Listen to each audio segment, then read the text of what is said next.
Bom dia, bom dia, bom dia. Mais um sábado que a gente está junto aqui na nossa leitura diária do Evangelho segundo o Espiritismo. Hoje nós vamos falar do capítulo 17, Sede Perfeitos, os bons espíritas. Vamos lá. O Espiritismo, bem compreendido, mas sobretudo bem sentido, conduz forçosamente aos resultados acima que caracterizam o verdadeiro espírita, como o verdadeiro cristão, pois um e outro são a mesma coisa.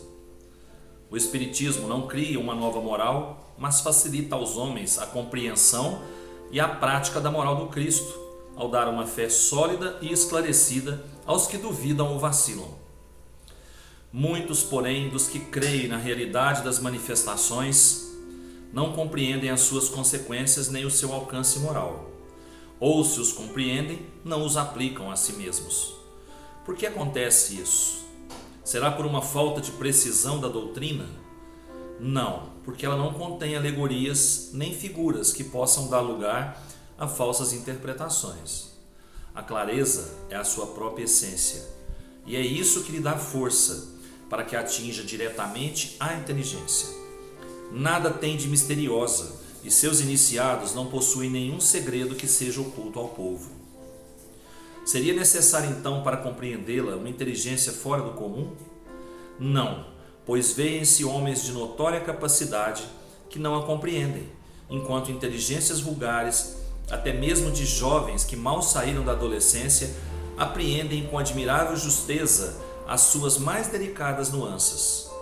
Isso acontece porque a parte, de qualquer maneira, material da ciência não requer mais do que os olhos para ser observada, enquanto a parte essencial exige um certo grau de sensibilidade que podemos chamar de maturidade do senso moral.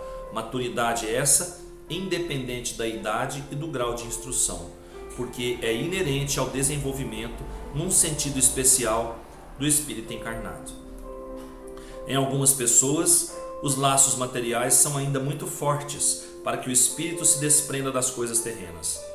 O nevoeiro que as envolve impede-lhes a visão do infinito.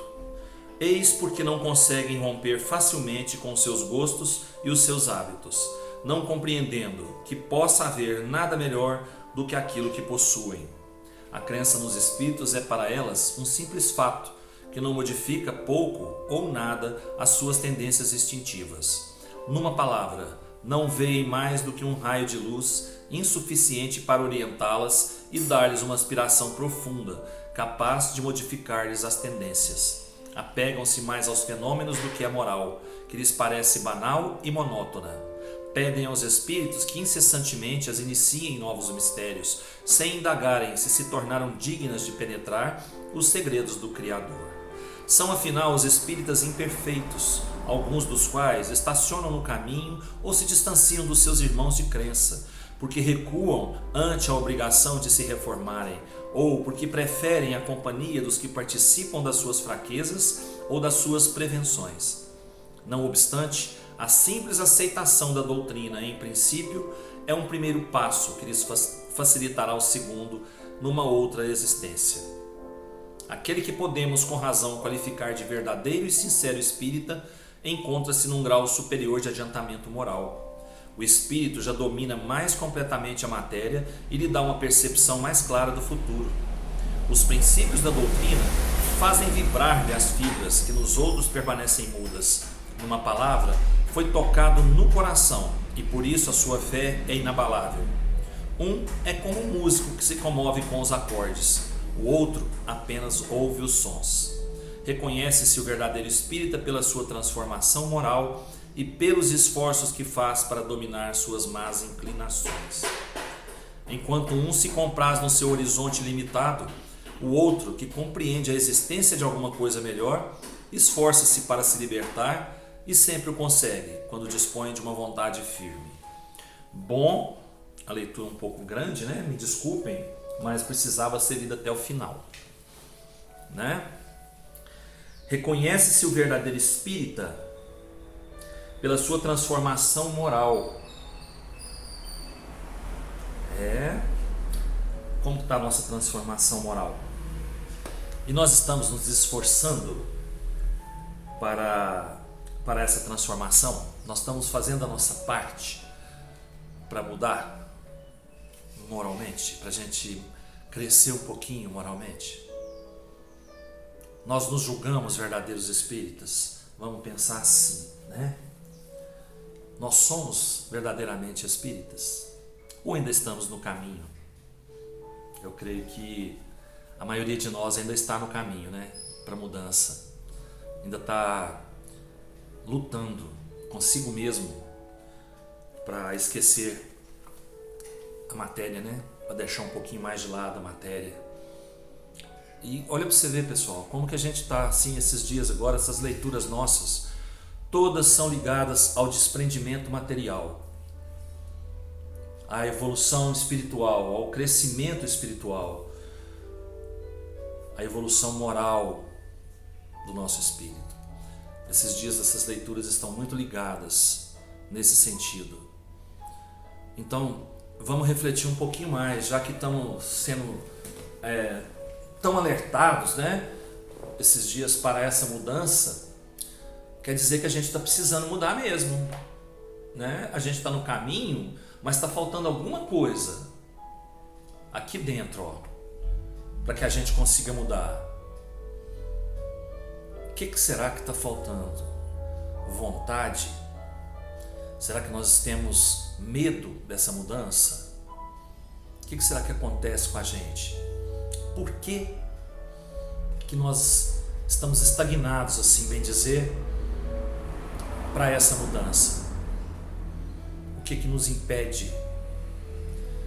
Eu particularmente acho que ainda é o apego às coisas da terra, apego à vida que nós temos, ao estilo de vida que nós temos.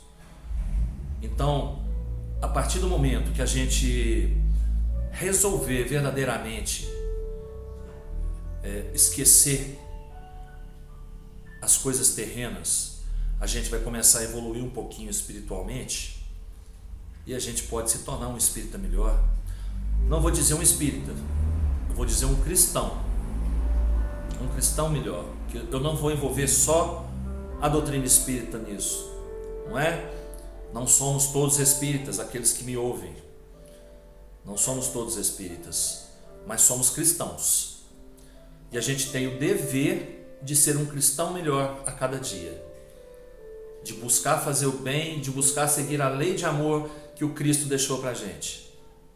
Isso é o que vai fazer a gente deixar um pouquinho a matéria e pensar um pouquinho mais no espírito, porque a gente não vai ter tempo para ficar preso na matéria. A gente vai estar ligado pelo coração àquilo que a gente tem que fazer, ao bem, à caridade, ao amor. A partir do momento que a gente dedicar mais tempo da nossa vida a isso, a gente vai largar a matéria para o lado e vai melhorar um pouquinho mais. Eu tenho certeza disso. E eu confio nisso. Eu estou seguindo esse caminho, tentando essa melhora. E quem sabe, quando eu chegar do outro lado, eu vou estar um pouquinho melhor, né? Bom fim de semana para todos. Com muito amor no coração, com muita saúde, muito equilíbrio e muita fé. Que Jesus nos abençoe e nos fortaleça no caminho, sempre. Até segunda-feira, se Deus quiser, eu tenho certeza que Ele vai querer.